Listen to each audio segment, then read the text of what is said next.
మరియు అధికారుల నిర్లక్ష్యం వల్ల దళిత కార్మికుడు మృతి. దీనికి పూర్తి బాధ్యత యాజమాన్యం, అధికారులు వాయించాలని, మృతి చెందిన కుటుంబానికి నష్టపరిహారంతో పాటు నిర్లక్ష్యంగా వ్యవహరించిన యాజమాన్యంపై హత్యనేరం కేసు నమోదు చేయాలని రాష్ట్ర అధ్యక్షులు గవ్వల శ్రీకాంత్ డిమాండ్ చేశారు.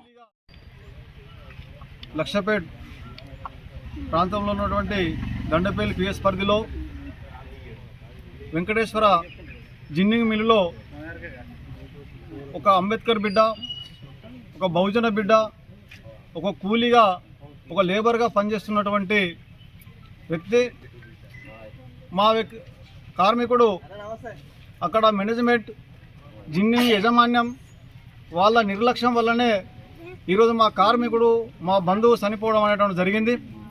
దీనికి పూర్తి బాధ్యత జిన్నింగ్ మేనేజ్మెంట్, యాజమాన్యమే బాధ్యత వహించాలని చెప్పేసి మేము బాబాసాహెబ్ అంబేద్కర్ బిడ్డలుగా డిమాండ్ చేస్తూ ఉన్నాం.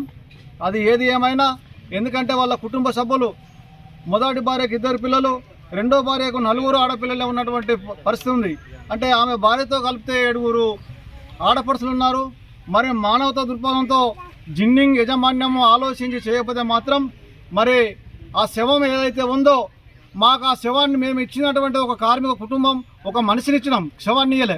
కాబట్టి ఈరోజు ఇచ్చినటువంటి మనిషిని కాకుండా శవాన్ని ఇస్తామంటే మాకు అవసరం లేదు. ఆ శవాన్ని మీరే మీ దగ్గర మీ దానం చేసుకుంటారా, బొంద పెడతారా, ఏం చేస్తారో అదే మీరే చేసుకోవాలని చెప్పేసి మేము డిమాండ్ చేస్తున్నాం. లేదా తక్షణంగా ఆ కుటుంబానికి ఆర్థిక సాయంగా ఖచ్చితంగా ఒక్కొక్క వ్యక్తికి 5 లక్షలుగా ఇవ్వాలని చెప్పేసి మేము డిమాండ్ చేస్తూ ఉన్నాం. అదేవిధంగా ఒకవేళ ఇవ్వకపోతే ఆ శవాన్ని తీసుకుపోయి ఆ జిన్నింగ్ మిల్లులో మేము ఇవ్వడానికి సిద్ధంగా ఉన్నాం. మాకు ఆ శవం అవసరం లేదు, అది ఆ మేనేజ్మెంట్తో అవసరం లేదు. అది ఏం చేసుకోండి. మీరు డిపార్ట్మెంట్గా కానీ యజమానిగా కానీ మీరు సహకరించకపోతే ఆ శవాన్ని తీసుకుపోవాలని చెప్పేసి మేము విజ్ఞప్తి చేస్తూ ఉన్నాం.